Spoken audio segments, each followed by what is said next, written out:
Juan creció en un barrio humilde, donde las calles de tierra se mezclaban con las risas de los niños corriendo descalzos. Pero, a pesar de esa vida sencilla, Juan tenía un sueño que parecía imposible: ser médico.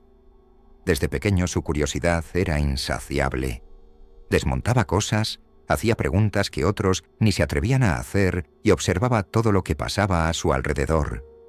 Y sobre todo, Juan tenía algo que pocos poseían: un corazón que ardía con el deseo de ayudar. En la escuela era brillante. Los maestros lo notaban, no solo por su inteligencia, sino por la fuerza con la que se enfrentaba a todo. Pero también sabía que, si quería ser médico, tendría que luchar contra algo más grande que la pobreza. Lo peor no era solo no tener dinero, sino que Juan era negro. En su barrio lo sentía, pero fuera de ahí, la cosa era aún más dura. En su mente siempre retumbaba la frase de su madre: «Tienes que luchar el doble que los demás». Un día, con la ayuda de su profesora, Juan consiguió una beca para una escuela de élite. El primer día fue un choque. Era el único negro en su clase, rodeado de chicos con ropa de marca y teléfonos de última generación. Él solo tenía su uniforme simple y un cuaderno viejo, pero en sus ojos brillaba algo más fuerte: su determinación. Al principio los compañeros lo ignoraban. Algunos se reían a sus espaldas, otros disimulaban sus comentarios racistas. Pero João no se dejaba afectar. Sabía que estaba allí para abrirse camino, no para ser parte de su mundo superficial. Pero pronto el desprecio se mostró sin disimulo. Un grupo de chicos comenzó a murmurar mientras él estudiaba en la biblioteca. De repente, uno de ellos se le acercó y con una sonrisa falsa le preguntó: «¿João? ¿De verdad sabes lo que estás haciendo aquí? Este lugar no es para gente como tú». Juan levantó la mirada. No tenía miedo, pero estaba harto. Respondió firme: «Estoy aquí porque lo merezco. Y eso te molesta, ¿verdad?». El silencio fue brutal. El grupo se dispersó, pero la guerra no había terminado. João tenía claro que para sobrevivir en ese mundo, tendría que demostrar su valor cada día. Esa tarde, después de otro día pesado, Juan caminaba hacia su casa cuando dos policías lo detuvieron. Le bloquearon el paso con actitud hostil. «¿Qué haces aquí, negro?». Uno de los policías le espetó sin dar oportunidad a respuesta. João, desconcertado, intentó explicar que solo regresaba a casa, pero los policías lo ignoraron por completo. En un abrir y cerrar de ojos, uno de ellos le arrancó la mochila y comenzó a tirar sus libros al suelo, con una risa burlona. «¿Crees que vas a ser médico? Deja de soñar, solo eres un repartidor», dijo el otro, mientras lo empujaba hacia la pared. La humillación era insoportable. João sentía como su dignidad se desmoronaba, pero no dijo nada. No podía. Sabía lo que estaba en juego. Si reaccionaba, las consecuencias serían peores. Ido pensaba que todo estaba perdido. Una voz fuerte y autoritaria interrumpió la escena. «¿Qué está pasando aquí?». La voz era clara y desafiante. João levantó la cabeza. Era una mujer, una juíza negra, que se acercaba con paso firme y mirada de fuego. Los policías se quedaron en silencio, sorprendidos. La juíza los miró con desprecio. «¿Qué creen que están haciendo? ¿Acusando a este joven sin razón?». Les espetó. Los policías, visiblemente nerviosos, se quedaron callados, incapaces de responder. La juíza, con una calma feroz, se acercó a João. Le miró a los ojos y le dijo: «Esto no va a quedar así. Nadie tiene el derecho de humillarte». La tensión se podía cortar con un cuchillo. Los policías, acorralados por la presencia de la juíza, no se atrevieron a continuar. João sentía una mezcla de alivio y sorpresa. Nunca había imaginado que alguien podría defenderlo de esa manera. Y sin embargo, lo había hecho. La juíza lo miró por última vez antes de irse, diciendo: «Hoy ganaste una batalla, pero la guerra no ha terminado». Yuan quedó en silencio, mirando cómo los policías se alejaban, derrotados. Por primera vez en su vida, sintió que a pesar de todo, la justicia aún podía alcanzarlo. Los días comenzaron a pesar más para João. Cada paso que daba, sentía que el mundo le decía que no debía estar allí, que no era digno de ocupar los mismos espacios que los demás. En la escuela de élite, el prejuicio aumentaba.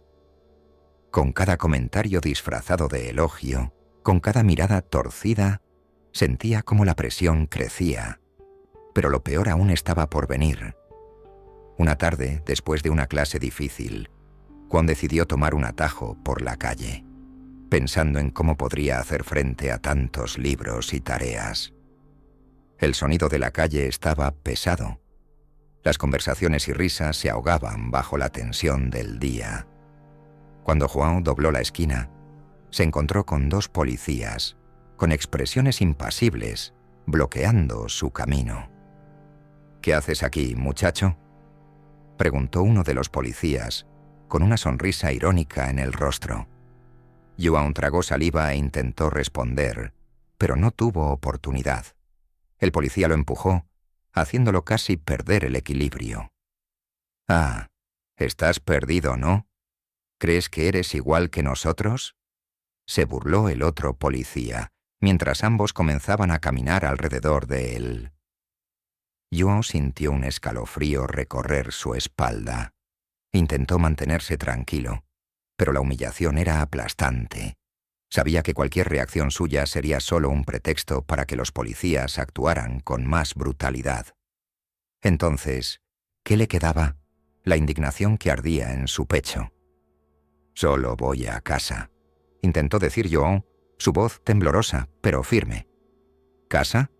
Este no es lugar para gente como tú», rió el policía y se acercó. Con un gesto despreciable, le arrancó la mochila y la tiró al suelo. Los libros cayeron, esparciéndose por la calle. La risa de los policías resonó por la esquina. El dolor no era solo físico, sino una herida más profunda. Y fue entonces cuando ocurrió lo peor.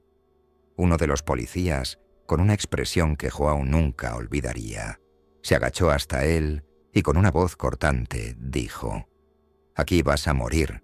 No serás médico ni nada. Eso es para gente de tu color. No importa cuánto estudies, a dónde vayas, tú no perteneces a este mundo». El tiempo pareció detenerse. João sintió el peso de las palabras como una cuchillada que cortaba su alma. Quería gritar, quería luchar, pero el miedo lo paralizaba. Todo lo que sentía era la humillación de ser tratado como nada. Pero en el fondo, sabía que no podía agachar la cabeza, no esta vez. Y entonces, en el momento más oscuro, el destino dio un giro inesperado. Un sonido fuerte retumbó en la calle. Una mujer, con postura firme, se acercaba a pasos rápidos. Ella era negra, como João, y llevaba la autoridad de quien conoce el dolor de la discriminación en su propia piel. Era la jueza negra. Ella lo vio todo. Su expresión, antes tranquila, se transformó en una furia contenida. Se detuvo justo frente a los policías. La tensión aumentó. La calle parecía haberse silenciado en respeto por su presencia. «¿Qué están haciendo?», preguntó la jueza con una voz que no permitía respuestas. Los policías la miraron, visiblemente sorprendidos, pero ninguno se atrevió a hablar. La jueza miró a João. Sus ojos se suavizaron por un segundo, pero pronto se volvieron hacia los policías con una ferocidad indomable. «Este joven tiene derecho a caminar en paz», dijo ella, las palabras cayendo como sentencias de prisión. Uno de los policías, inconforme con su presencia, intentó replicar, pero la jueza fue implacable. «Si lo tocan de nuevo los llevo a juicio. Van a perder sus carreras y el respeto que nunca merecieron». dijo cortando las palabras del policía como una cuchilla. Pero el otro policía, el más agresivo, se acercó con una mirada amenazante. No estaba dispuesto a ceder, no ante una mujer como ella. La tensión aumentaba y Joan sentía que en cualquier momento todo podía estallar. El aire estaba cargado de violencia contenida. La jueza no retrocedió. La presión estaba en su rostro, pero su voz seguía siendo firme, imperturbable. Ustedes son los que no pertenecen aquí, no él. Ya no van a hacer lo que quieran con este joven. Él tiene derecho a ser quien es, a soñar, a conquistar lo que quiera, y ustedes, como autoridades, deben respetarlo, dijo la jueza con una mirada de hierro. Los policías se miraron entre sí. No estaban preparados para enfrentar a una mujer con tanto poder, una mujer que sabía cómo imponerse ante una injusticia, que no cedería ni un milímetro. El silencio se volvió pesado, cargado de tensión, mientras los policías pensaban si valía la pena continuar con la agresión. Pero antes de que algo más sucediera, la jueza miró fijamente a Joan, le sonrió levemente y le dijo: «Vamos de aquí, Joan. Ellos no merecen tu energía. Tienes un futuro por delante y yo estaré contigo». Joan no sabía si creía en un futuro más justo. Pero, en ese momento, sabía que esa batalla aún estaba lejos de terminar, y que la fuerza de una persona podía ser la clave para desafiar el sistema. El enfrentamiento entre la jueza y los policías queda en suspenso, con la tensión en el aire, creando una expectativa creciente sobre lo que sucederá a continuación. Joan, ahora con más rabia y determinación, siente que la lucha apenas comienza. La historia sigue en un crescendo, con el racismo intensificado y el escenario de humillación más claro, creando un suspenso donde el final aún está por llegar. La jueza representa una figura de resistencia, pero la cuestión de la justicia sigue sin respuesta definitiva, manteniendo a la audiencia cautiva y con la expectativa de un desenlace impredecible.